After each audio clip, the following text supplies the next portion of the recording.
आपने कभी सुना है कि किसी दुल्हा ने अपने श्रीअंग पर, अपने अंग पर भस्म लगाई हो? और वो भी साधारण भस्म नहीं, चिता भस्म। किसी की बारात निकलने वाली हो और आप कह दे राम नाम सत्य है, बताओ बोलने वाले की क्या हालत होगी? बताओ, अब शगुन कर रहा है। अच्छा, वैसे तो राम नाम ही सत्य है, ये बात गलत नहीं है, पर बात को अवसर देखकर कहना चाहिए। अवसर के अनुसार हर बात अच्छी लगती है और अवसर चूकने पर कोई भी बात अच्छी नहीं लगती। तो यद्यपि राम नाम सत्य है, ये बिल्कुल सही बात है, पर यह मंगल समय में कहने में लोग हिचकिचाते हैं, चूंकि यह अंतिम यात्रा के समय लोग उद्घोष होता है। पर महादेव ऐसे हैं कि वो चिता की भस्म धारण कर रहे हैं। माता जी, भोले बाबा चिता भस्म क्यों लगाए? एक संत बड़ी अच्छी बात कह रहे थे, बोले चिता भस्म इसलिए लगाई कि इस शरीर को चाहे जितना सजा धजा लो, चाहे जैसा इसको बढ़िया सजा लो, महंगे महंगे तेलों से मालिश कर लो, महंगे महंगे क्रीमें लगा लो, चमनप्राश खा लो, पर एक दिन इसको भस्म बनना है। तो भैया, जिस शरीर को भस्म बनना है उसके अभिमान में मत पड़े रहो, बल्कि इस शरीर से सेवा करो, भगवान का भजन करो, भगवान की सेवा, साधु सेवा करो, गौ सेवा करो, कुछ अच्छा काम इस शरीर से करो, परमार्थ का काम इस शरीर से करो। इसलिए भोले बाबा ने चिता भस्म धारण कर ली। भोले बाबा नंदी जी पर बैठे भी तो पीछे की ओर मुख करके। क्यों? बोले पीछे पीछे बारात चलेगी, भगवान श्री हरि नारायण चलेंगे, और यदि मेरा मुख आगे रहेगा तो भगवान की ओर पीठ हो जाएगी। अच्छा, विवाह का मतलब है व्यक्तिगत रूप से संसार से जुड़ना। तो भोले बाबा कह रहे हैं मैं भले ही संसार से जुड़ने जा रहा हूं, पर मैं अपनी दृष्टि संसार की ओर नहीं, भगवान की ओर रखूंगा। और जो अपनी दृष्टि भगवान की ओर रखते हैं वो जगत में बसते तो हैं पर फंसते नहीं हैं, भगवान उनको बचा लेते हैं। भोले बाबा की दृष्टि में तो सदा भगवान ही रहते हैं। भोले बाबा हाथ में त्रिशूल लिए हैं, और जो त्रिशूल है वो क्या है? 3 सूल ही तो हैं, काम, क्रोध और लोभ। ये तीनों सूल हम सबको सता रहे हैं। महादेव इन सबको मुट्ठी में रखते हैं, कोई इनका कुछ नहीं बिगाड़ सकता। हम हैं संसार के हाथों में, संसार तुम्हारे हाथों में। भगवान सबको अपनी मुट्ठी में रखते। अच्छा, भोले बाबा ने सर्पों के आभूषण पहने। ये सर्पों के आभूषण क्या है? भोले बाबा कह रहे हैं कि जिन आभूषणों को तुम बड़े प्रेम से श्री अंग पर सजाते हो, अपने अंग पर सजाते हो, ये आभूषण तुम्हारे लिए कभी भुजंग बन जाएंगे। भूषण ही भुजंग बन जाते हैं जब इनमें आसक्ति ज्यादा बढ़ती है। इसलिए धन की आसक्ति मत रखो। तो क्या आभूषण ना पहने? पहनो, लेकिन बहुत ज्यादा आसक्ति नहीं। जो भी लाओ पहले भगवान को अर्पण करो और भगवान का प्रसाद समझ के थोड़ा पहन लो, नहीं तो ये भूषण भुजंग बन जाएंगे। अच्छा, सर्प के पैर किसी ने देखे? नहीं देखे होंगे, क्योंकि सर्प को पैर होते ही नहीं है। लेकिन बिना पैर के भी सर्प एक जगह से दूसरी जगह पहुंच जाता है कि नहीं? चलता तो है। जैसे सर्प को पैर तो नहीं है पर वह चलता है, उसी प्रकार संपत्ति को पैर नहीं है, लेकिन ये संपत्ति भी एक जगह नहीं रहती, ये भी चलती रहती है। भोले बाबा कह रहे हैं ये भी आगे बढ़ती रहती है, सर्प की तरह सरकती रहती है। कल किसी के पास थी, आज हमारे पास है, कल फिर कहीं चली जाएगी। इसलिए इसमें बहुत ज्यादा आसक्ति मत रखो। जब तक मिली है इससे सत्कर्म करो, कुछ बढ़िया बढ़िया काम करो। हमारे किशन लाल जी की तरह ये तो गैयों को भूसा डलवा दो, दाना डलवा दो, ये लगवा दो, वो करवा दो, कुछ ना कुछ सेवा में लगे रहते हैं। हमारे विशंबर लाल जी, हमारे सभी वानप्रस्थी प्राया कुछ ना कुछ सेवा करते ही रहते हैं। तो हम आपसे निवेदन ये कर रहे हैं कि यदि हम उसको अपना मान करके बैठे रहेंगे तो हमें उसमें जो आसक्ति है वह रुलाएगी, आखिर जाना तो है ही। भोले बाबा का सारा श्रृंगार बड़ा तात्विक है। भोले बाबा वृषभ पर बैठकर जाते हैं। गणों ने कहा बाबा विवाह का अवसर है, कम से कम इस समय तो बढ़िया रथ मंगवा लिया जाए।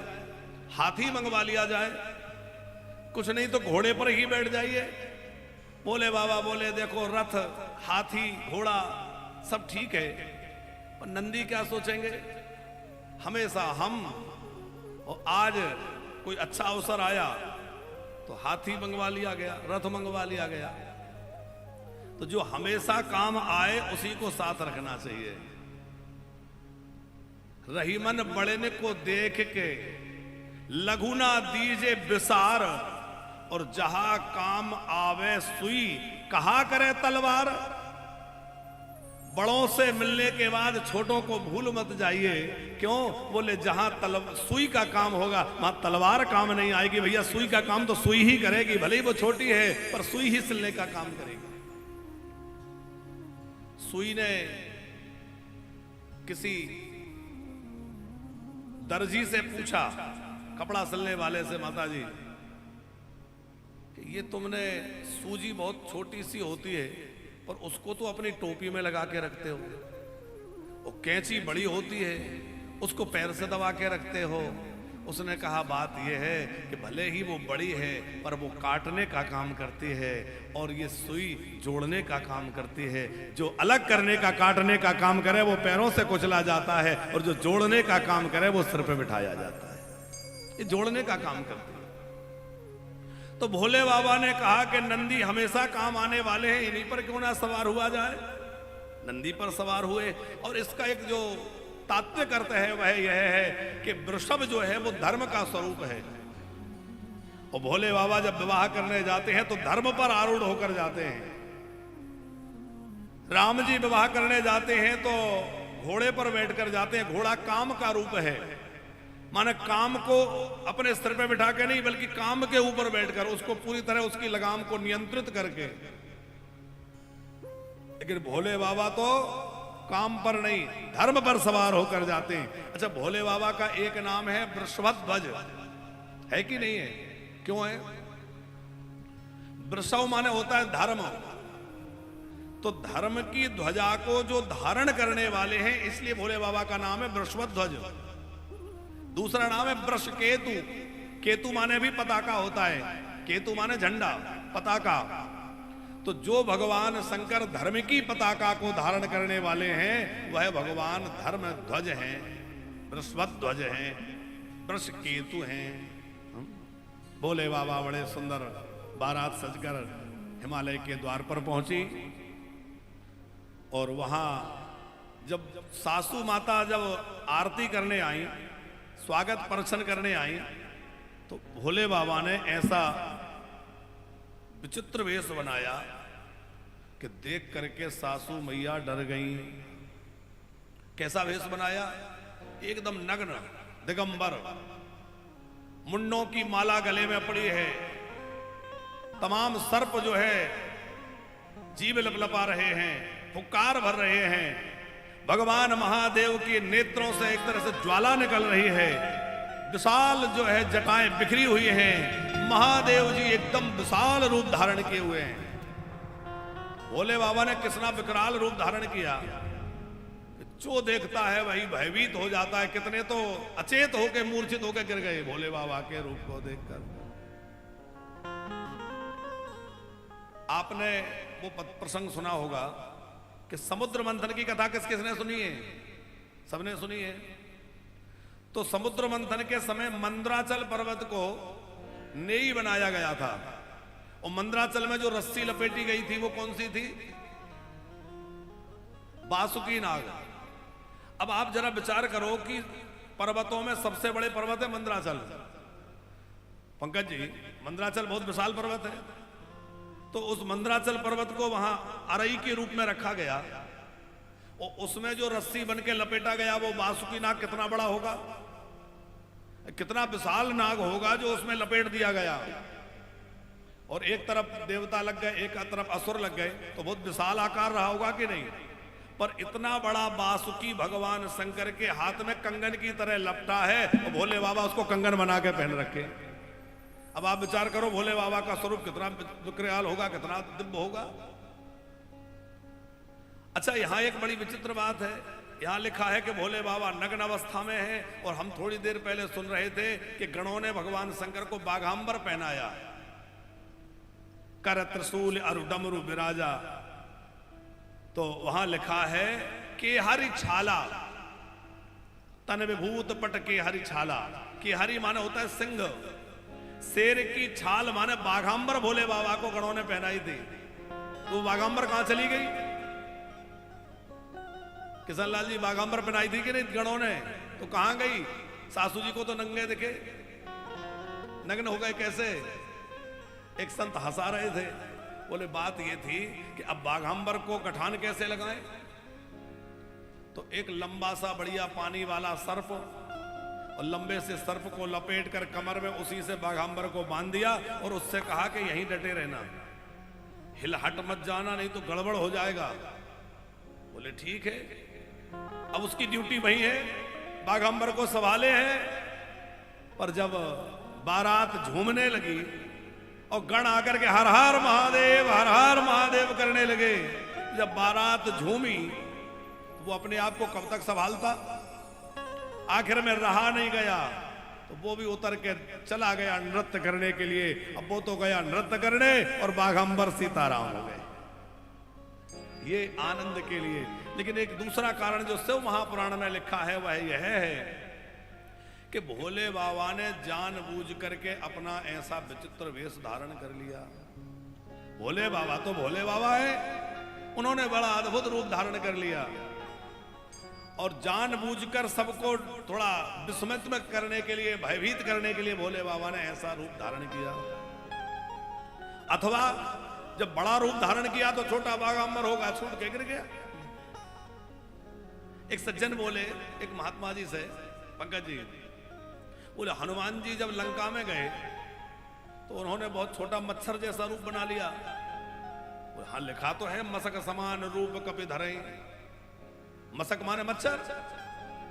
तो बोले जब मच्छर जैसा रूप बना लिया तो वो अंगूठी कहां रखी होगी उन्होंने? अंगूठी लेके गए थे तो अंगूठी कहां रखी? तो महात्मा जी बोले अच्छा ये बताओ कि ये तो तुमने अनुमान लगा लिया कि ये कैसे हुआ होगा, और जब लिखा है कि कनक भूदराकार शरीरा, हनुमान जी ने बड़ा विशाल जो है रूप धारण किया, तो जब हनुमान जी ने इतना विशाल रूप धारण किया तो उनके कपड़े कहां गए होंगे? भाई कपड़े तो अपने साइज के ही होंगे। अब जब हनुमान जी उससे 1000 गुना बड़े हो गए, जस जस सुरसा बदन बढ़ावा तास दून कपि रूप दिखावा, तो हनुमान जी जब और बड़े हो गए तो कपड़े कहां गए होंगे? वो बोला हाँ ये बात तो है। अब फिर संत ने उत्तर दिया, देखो उस समय के मच्छर भी कोई ये थोड़ी के आज जैसे होंगे। भाई इतने बड़े बड़े राक्षस थे, तो इतने बड़े बड़े राक्षसों के लिए थोड़े मच्छर भी तो उसी तरह के होंगे कि नहीं? ये सब हंसने की बात है, लेकिन आनंद की बात है। इस बात तो ये है कि हनुमान जी महाराज ने उस मुद्रिका को धारण करके मुख में और चले गए। तो मुद्रिका भी छोटी और बड़ी हो सकती थी, क्योंकि भगवान के जो अंग में रहने वाले जो आभूषण हैं अथवा जो वस्त्र हैं वो जड़ नहीं है, वो चैतन्य है पंकज जी। इसीलिए भगवान के पूजन के जो पात्र होते हैं, आपने कभी सुना होगा पुराने स्थानों में उनको पार्षद बोलते हैं। भगवान की पूजा के जो पात्र होते हैं उनको बर्तन नहीं बोलते, पात्र भी नहीं बोलते, क्या बोलते हैं? पार्षद अथवा पारखद बोलते हैं। नहीं सुना आप लोगों ने? महात्माओं की संग करोगे तो सुनोगे, साधु साई भाषा है। वो भगवान के गड़ और घंटी है, झारी है, जल का पात्र है, जो स्नान की थाली है, भोग की प्लेट है, इन सबको क्या बोलते हैं? पार्षद, पारखद। क्यों? क्योंकि जितने सेवा में ठाकुर जी के जो पात्र लगे हैं वो जड़ नहीं है, वो सब भी ठाकुर जी के स्वरूप में हो गए, क्योंकि ठाकुर जी की सेवा में लगे इसलिए भगवान के पार्षद हो गए वो। पंकज जी ठीक कह रहे हैं हम? तो जैसे भगवान के पात्र आदि भी पारखद कहलाते हैं, ऐसी भगवान के जो आभूषण हैं श्रीअंग में रहने वाले, चाहे वो वस्त्र हो चाहे कोई आभूषण हो, वह भी निर्जीव नहीं है, चैतन्य हैं और जैसा भगवान रूप धारण करते हैं वैसे ही उनके जो आयुध हैं, वस्त्र हैं, श्रृंगार है, वैसा ही रूप धारण कर लेता है, वैसा ही छोटा बड़ा हो जाता है, क्योंकि वो भी चेतन है, जड़ नहीं है। इसीलिए तो जानकी जी के कंकणों ने आवाज दी थी। आगे हम कथा सुनेंगे। तो भोले बाबा ने पहले तो विचित्र वेश दिखाया, मैना महारानी बहुत दुखी हो गई। नारद जी ने समझाया, अच्छा मैना जी नाराज हो गई तो सबसे ज्यादा नाराज किससे थी? नारद जी से। नारद कर में काह बिगाड़ा, बसत भवन जिन मोर उजारा। मैंने नारद का क्या बिगाड़ा था जिन्होंने मेरा बसा बसाया घर बिगाड़ने का सोचा? मेरी बेटी को जाने क्या बहका दिया जो पागल के लिए तपस्या करने बैठ गई। इतनी कठोर तपस्या करी वो भी इस पागल के लिए। बोरे बरह लाग तप कीना। बहुत नाराज थी। नारद जी उधर ही जाने लगे। किसी ने कहा मत जाओ। क्यों? बोले माता जी बहुत गुस्से में हैं, आज आपकी खैर नहीं है। नारद जी ने कहा नहीं, साधु का ये स्वभाव नहीं है कि माला मिले, प्रसादी मिले, आरती उतर रही हो तो जाए और कहीं कोई नाराज हो रहा हो, अपमान हो रहा हो तो ना जाए। ये साधु का स्वभाव नहीं है। साधु का स्वभाव यह है कि आरती हो रही है तो भी उसी प्रसन्नता से जाए और अपमान हो रहा है तो भी उसी प्रसन्नता से जाए। आरती और अपमान दोनों में समान रहे, वही तो साधु है। हम भागेंगे नहीं, हमारा काम है कल्याण करना। और कल्याण करना है तो चाहे जैसे करें। हमारे मलुक पीठ वाले महाराज जी एक प्रसंग सुना रहे थे, पंकज जी। बोले एक संत, सच्ची घटना है कभी की, अब वो कब की है महाराज जी जाने, पर सच्ची घटना महाराज जी ने सुनाई। रेलगाड़ी में एक संत यात्रा कर रहे थे तो उनके सामने वाली सीट पर एक महाशय बैठे थे जो कुछ धनी मानी व्यक्ति थे। और उन्होंने जब संत को देखा तो वो संत भी बढ़िया थैला वैला अपना सब लिए थे, बैग वैग। तो वो आपस में बात करते हुए किसी बगल वाले से बड़बड़ाने लगे, आजकल महात्माओं के भी बड़े मजे हैं, हमारे पास एक बैग है, इनके पास दो दो हैं, देखो कितना ये है वो है। संत ने ध्यान नहीं दिया, कोई बात नहीं। संत ने उस बात को सुन लिया, पर संत ने उनसे कहा, सेठ जी ये जो कुछ है ठीक है, राम राम कहो, भगवान कहो। अरे बोले तुम लोग ऐसे ही ठगते हो, पहले कहोगे राम राम करो, फिर कहोगे ये करो, फिर कहोगे वो करो, और अब मैं तुम्हारे चक्कर में फंसने वाला नहीं हूं। संत को बहुत लगा कि ये तो विमुख हैं, किसी तरह इनको राम नाम से, भगवान नाम से जोड़ा जाए। तो कई बार प्रयास किया लेकिन वो हर बार नाराज हो जाए। संत तो संत हैं। अब वो सेठ जी या सामने वाले जो व्यक्ति थे वो थोड़ी देर बाद सो गए, नींद। सच्ची घटना सुना रहे हैं आपको। जब वो सो गए तो महात्मा ने सोचा कि इनका कल्याण तो मुझे करना चाहिए, क्योंकि भगवान ने मिलाया है, मेरा काम है कल्याण करूं। तो झोली में से कंठी माला निकाली और धीरे से गले में कंठी बांध दी, पता ना चले। और गोपी चंदन लेके घिसा और चंदन लगा रहे थे, तो वो चंदन लगाते ही जाग गए। और चंदन लगाने में जैसे उनको, और उन्होंने देखा और ये क्या कर दिया, वो इतने नाराज हो गए कि उन्होंने तो एक तमाचा ही मार दिया महात्मा में। तो उन्होंने कहा, महाशय आपने अभी इधर मारा है, आपका मन अभी ना भरा हो, आपका क्रोध शांत ना हुआ हो तो ये भी उपस्थित है, यहां भी मार लो। लेकिन कल्याण तो अब आपका हो चुका, क्योंकि आपके गले में तुलसी बंध गई, कान में राम नाम बोल दिया, अब माथे में टीका लग गया, अब तो आपका कल्याण होके रहेगा। इतना सुनते ही उस व्यक्ति का भाव बदल गया कि बताओ ये महात्मा कैसे कि मैं इनको मार रहा हूं, गाली दे रहा हूं, और ये कह रहे हैं तुम्हारा कल्याण हो जाएगा। इसका मतलब यह है कि ये हृदय से मेरा कल्याण चाहते हैं। ये सोच करके वो व्यक्ति महात्मा के चरणों में गिर के फूट फूट कर रोने लगे और कहा, क्षमा कर दीजिए, अपराध हो गया। महात्मा ने हृदय से लगा लिया, बोले अपराध नहीं हुआ, तुम्हारी जो वृत्ति थी तुमने उस ढंग से बात करी और मैंने अपने ढंग से करी। पर बात यह है कि जब असाधु अपनी असाधुता नहीं छोड़ता तो साधु अपनी साधुता क्यों छोड़े। साधु को भी अपनी साधुता का काम करना चाहिए। हम समाज के भले के लिए निकले, कोई कुछ भी कहे उसको कहने दीजिए। विशंबर लाल जी, हम लोग वानप्रस्थ बना रहे हैं। अब हमारा भाव क्या है ये तो श्री जी जाने या हम जाने। सच्चे हृदय से हमारे मन में यही भाव है कि लोगों को वृंदावन वास मिले, लोग भगवान के धाम में रहें, भगवान का भजन करें, खूब आनंद लें और उनका जीवन सुधर जाए, लोक परलोक संवर जाए। लेकिन लोग जाने क्या क्या चर्चाएं करते हैं। पंकज जी, अभी 4 दिन पहले ही हम तो भोपाल में थे, यहाँ कोई सज्जन आए तो वो कह रहे थे हमने सुना है 4000 कमरे बुक हो गए। क्या कह रहे थे? हमने सुना है 4000 कमरे बुक हो गए। उन्होंने कहा 4000? किसने कहा? नहीं, बोले चर्चा हो रही है। माने लोग जो है अब उन्हें लगता है कि पता नहीं क्या कर रहे हैं, कहां से कर रहे हैं, जबकि जो कुछ भी होता है सब लिखित में है कि नहीं, कंप्यूटरों में सारा रिकॉर्ड है कि नहीं। अब ये तो हम जाने कि 2.5 लाख में 4 लाख में कमरा दे रहे हैं, बनाने में कितना लग रहा है, कैसे कैसे बनाया जा रहा है, हमें अपने कितनी सुविधाओं में कटौती करनी पड़ रही है।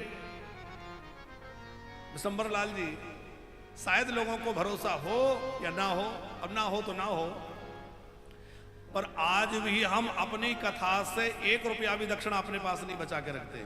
जो आता है वो सब, चाहे आप यहां चढ़ाकर भी जाएं 150, 200, 500, वो भी हम गिनवा करके सब और सब सेवाओं के उसमें भेज देते हैं। आप हमारे कभी बैंक अकाउंट्स को देखिए, सब नील मिलेंगे। और जो कुछ ये आप कहेंगे पर ये सब बन तो रहा है, आपका ही तो है, अरे हमारा क्या, सब कमरे आप लोगों को समर्पित कर देंगे।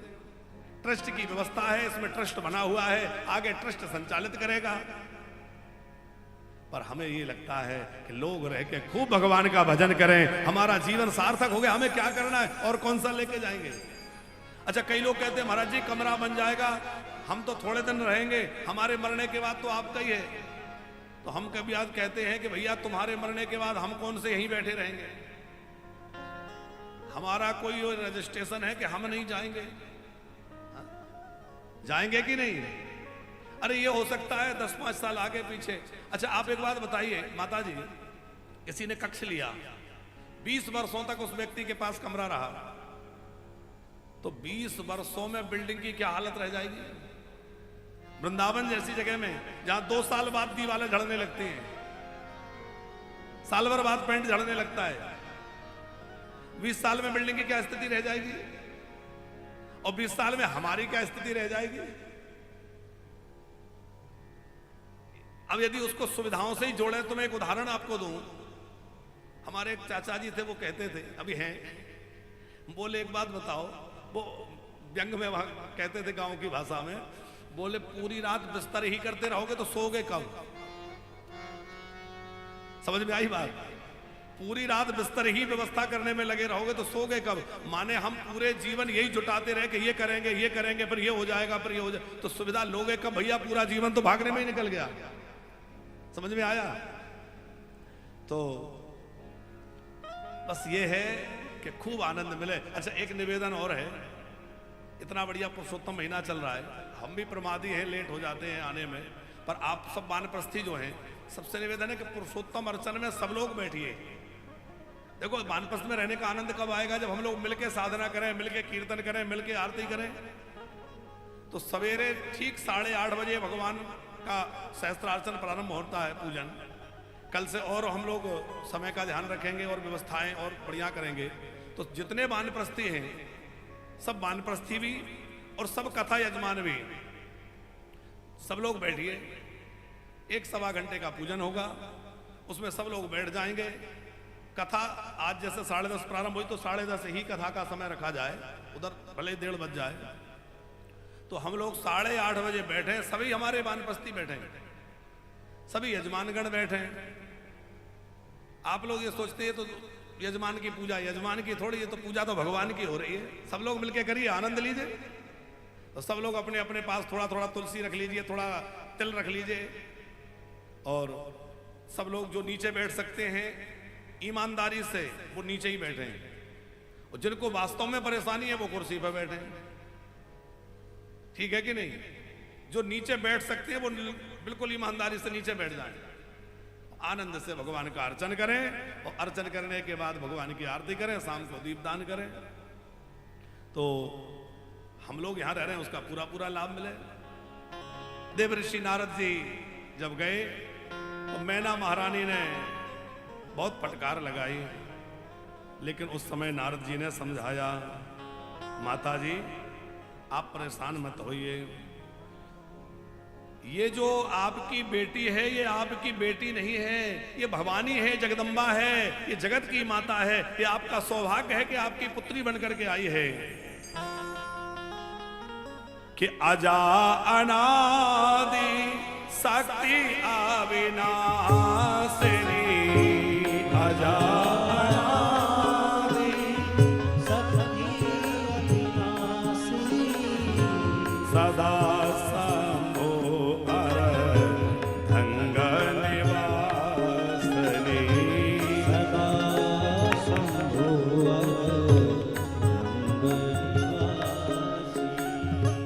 जग संभाव पालय लय कारिणी, जग संभाव पालय लय कारिणी, निज इच्छा लीला बपुधारिणी, निज इच्छा लीला बपुधारिणी,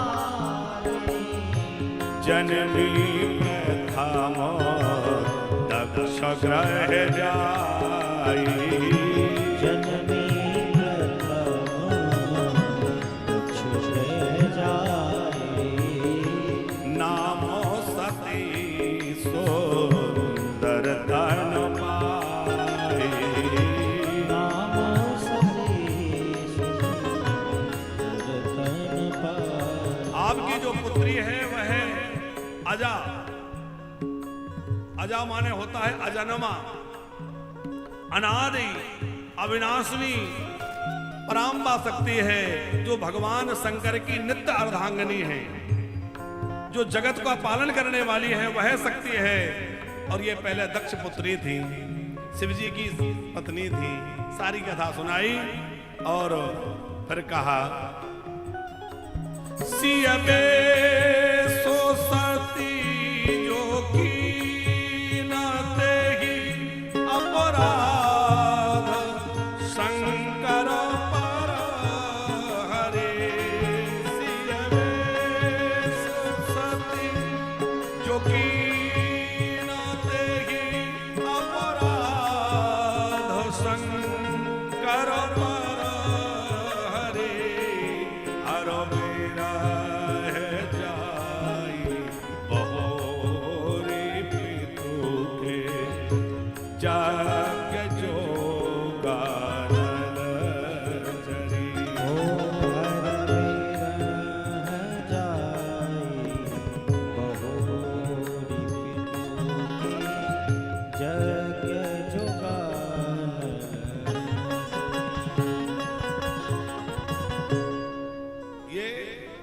सती रूप में योग अग्नि में प्रवेश कर गई थी। अग्नि में प्रवेश क्यों कर गई थी?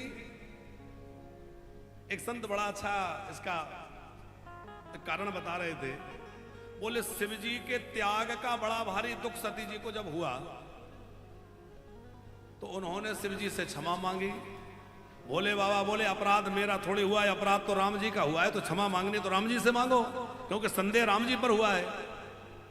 तो सती जी ने मन ही मन राम जी से क्षमा याचना करी, मुझे क्षमा कर दीजिए। राम जी बोले अपराध मेरा थोड़े हुआ है, अपराध तो जानकी का हुआ है, क्योंकि रूप तो जानकी का बनाया था। भाई कोई हमारा नाम लेके आपके पास पहुंच जाए कि ऐसा सामान दे दो, ये पैसा दे दो, तो सती ने रूप पार्वती का बनाया इसलिए अपराध, वो जानकी का बनाया इसलिए अपराध किसका हुआ? जानकी का। तो बोले जानकी जी कहाँ हैं? बोले इस समय वो तो अग्नि में प्रवेश कर गई हैं। तो फिर कहा कि मुझे क्षमा मांगना है तो मैं क्या करूं? बोले मैं भी अग्नि में प्रवेश कर जाती हूं ताकि जानकी जी से क्षमा मांग लूंगी। इसलिए जानकी जी के पास अग्नि में समा गई, अग्नि में जाके क्षमा मांगी है और वहां से क्षमा मांग करके वही पार्वती के रूप में प्रकट हुई हैं। अब जनमी तुमरे भवन निज पति लाग दारुण तप किया, अब जनमी तुमरे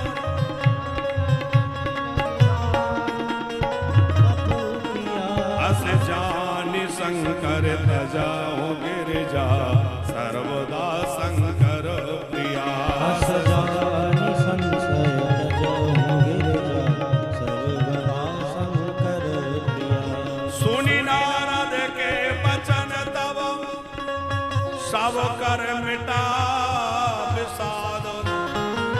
क्षण महु व्याप्यु सकल पुरो कर गर यह पूरे नगर में समाचार फैल गया कि भैया जो हमारे महाराज की पुत्री हैं वो जगदम्बा है, परमात्मा वो है, जगदात्मा है। जब ये बात फैली तो सब जो है आनंद से भर गए। और फिर भोले बाबा ने भी अपना इतना मंगलमय रूप बना लिया, ऐसा सुंदर वेश भोले बाबा ने बनाया कि करोड़ों कामदेव लज्जित हो जाएं। भोले बाबा बड़ा सौम्य रूप धारण कर लिए और फिर जो है लगे होने पर मंगल गाना, लगे होने पर मंगल गाना, लगे होने पर मंगल गाना, लगे होने पर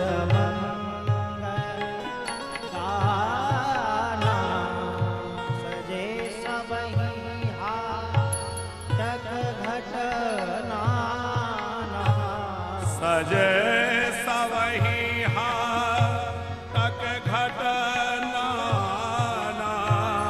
सजे सवही हाटक घटना, भांति अनेक भई देवनारा, भांति अनेक भई देवनारा,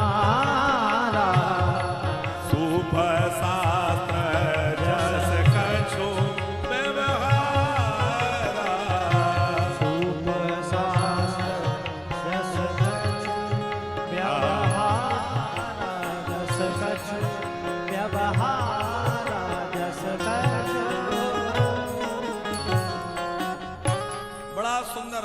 फिर तो जीवनार होने लगी। जीवनार माने पंगत ही लग गई, भोजन होने लग गया। और सो जीवनार की जाय बखानी, बसई भवन जही मातु भवानी। जहां भगवती जगदम्बा पार्वती अन्नपूर्णा विराजी हो, वहां की जीवनार का क्या कहना। जिसके मन में जो लालसा हो तुरंत उपस्थित हो जाता है, क्योंकि साक्षात अन्नपूर्णा विराजमान है।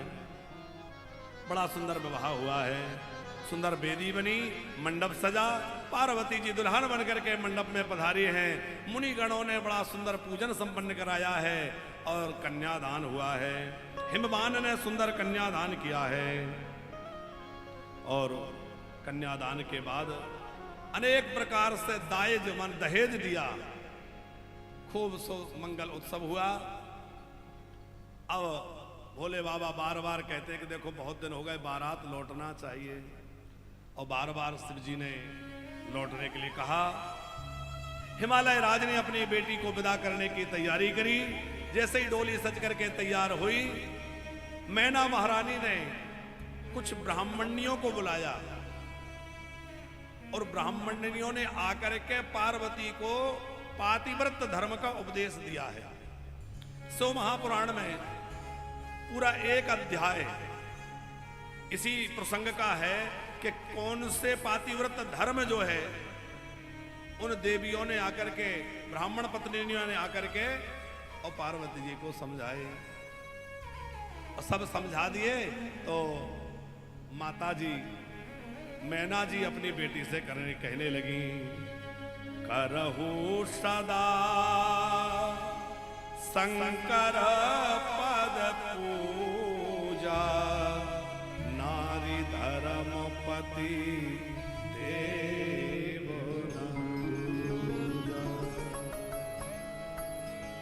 हे पुत्री, सदा अपने पति के चरणों का सेवन करना, उनकी सेवा करना, उनकी पूजा करना, क्योंकि नारी का सबसे बड़ा धर्म है पातिव्रत धर्म। जिस नारी ने पातिव्रत धर्म का पालन कर लिया उसने सारे यज्ञ कर लिए, सारी तपस्या संपन्न हो गई, क्योंकि नारियों पर बड़ी जिम्मेवारी है। अच्छा एक बात बताइए, पुरुष लोग तो धन कमाने में, व्यापार में, बिजनेस में, नौकरी में लगे रहते हैं।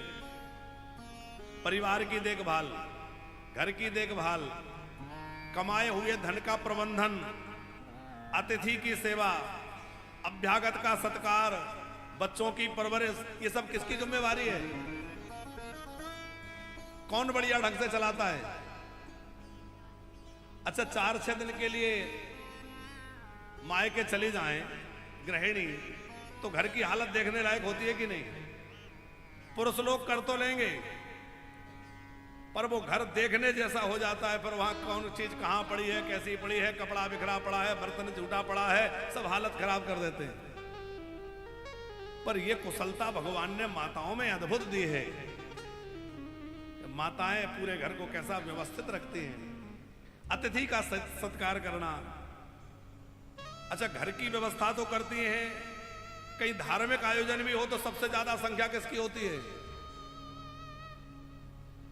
कथा हो रही हो, धर्म कार्य हो रहे हो, यज्ञ अनुष्ठान हो रहे हो, सबसे आगे माताएं रहती हैं, कलश यात्रा से लेकर आखिरी तक।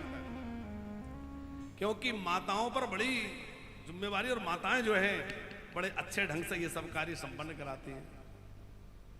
इसीलिए आजकल एक काम चल गया है, अब पता नहीं कितने लोग हमारी बात से सहमत होंगे, और ना हो तो ना हो। हमें तो लोग वैसे रिटायर करने में लगे हैं, बोले पुराने टाइप के वक्ता हैं।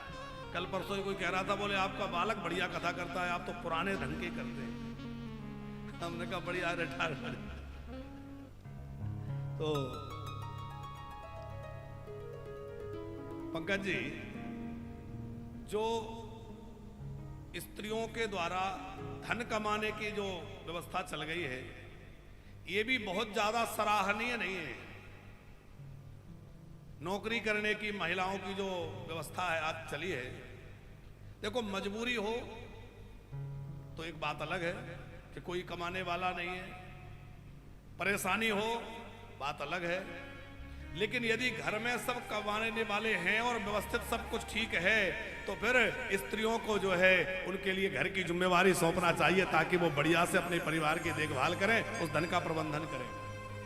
आप कहेंगे महाराज जी आप तो स्त्रियों को 4 दीवारी में बंद करना चाहते हैं। बिल्कुल ना, खूब उनको घुमाइए फिराइए सब करिए, उसके लिए कौन मना करता है। फिर अब जब एक बात बताओ, दोनों कमाई में लगे हैं तो घर के लिए समय कब मिलेगा? बच्चों के लिए समय कब दोगे? परिवार के लिए समय कब दोगे? उस धन का उपयोग करने में समय कब दोगे? और जब पूरा जीवन धन कमाने में ही निकल गया और जब लगा कि अब बढ़िया हो गया, तब बच्चे जब तक बड़े हो चुके तो बच्चे बाहर चले गए, हम अकेले पड़ गए। वो धन हमारे ना खाने के काम का ना कुछ काम का बस पड़ा है। इसलिए उसका उपभोग करने के लिए भी तो समय चाहिए, परिवार के लिए भी समय चाहिए। तो ये पक्ष भी बहुत उत्तम नहीं है कि दोनों कमाएं। अब आजकल चूंकि महंगाई का जमाना है, दोनों न कमाए तो बड़े शहरों में काम ही नहीं चलता, इसलिए प्रायः बड़े शहरों में तो सब लोग दोनों ही कमाते हैं। हमारी दीदी तो कह रही है ये कहां की कथा लेके बैठ गए, ये तो गलत बात है। ऐसी बात सोच रही है ना? नहीं, ये वाली दीदी नहीं, कमाओ बहुत लोग, अब तो आजकल तो दुनिया कर रहा है, पर ये शास्त्र दृष्टि से भी देखा जाए तो बहुत उत्तम पक्ष नहीं है। हाँ, महाभारत में भी लिखा है स्त्री की कमाई नहीं खाना चाहिए। अच्छा, एक शास्त्र की बात है, ये कोई हम अपने ढंग से नहीं कह रहे, नहीं तो आप हम पर नाराज हो जाओ। दूसरी बात एक ये भी है कि एक तो घर की व्यवस्था की बात है, दूसरा ये है कि जैसी पवित्रता उनकी रहना चाहिए वैसी पवित्रता अक्षुण्णता बनी रहे, ये भी बहुत संभावना कम हो जाती है। यद्यपि आप हमें शायद पुराने विचारों के ख्यालों के कहेंगे, पर बात सच्ची है कि नहीं है? तो पार्वती जी को बहुत सुंदर शिक्षा दी माता ने, और फिर जो है बार बार भगवान शंकर को वंदन करके कहा कि हमारी पुत्री का ध्यान रखना। भोले बाबा ने कहा आप निश्चिंत हो जाइए। तब जो है अपनी पुत्री पार्वती को डोली में बैठाया, पार्वती जी को विदा किया। पार्वती जी के लेकर के भोले बाबा कैलाश पर पधारे, और जैसे ही कैलाश पर आए तो गण तो झूम रहे थे, शिवगण नाच रहे थे। क्यों? बोले इतने दिनों से माता जी नहीं थी तो बड़ा सूना सूना लग रहा था हिमालय कैलाश पर। भाई जब से सती जी ने देह त्यागी तो सती जी के देह त्याग के बाद गणों में कुछ नीरसता, महादेव जी तो समाधि लगा के बैठ गए, माता जी होती तो ध्यान रखती, पर आज जब पार्वती जी आ गई, जब ही शंभो कैलाश ही आए, जब ही शंभो कैलाश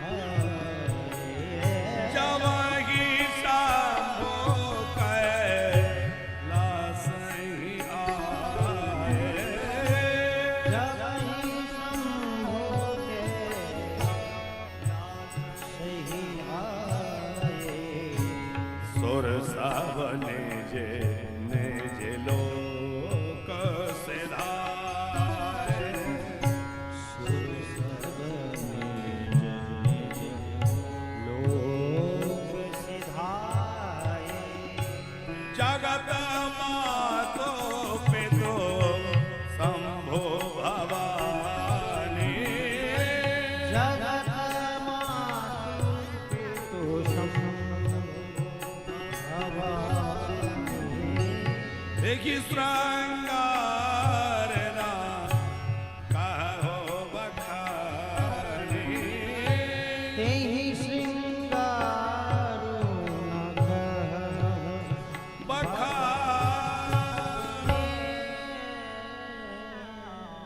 भोले बाबा कैलाश पर विराजमान है, बड़ा सुंदर कैलाश का वातावरण है, दिव्य आनंद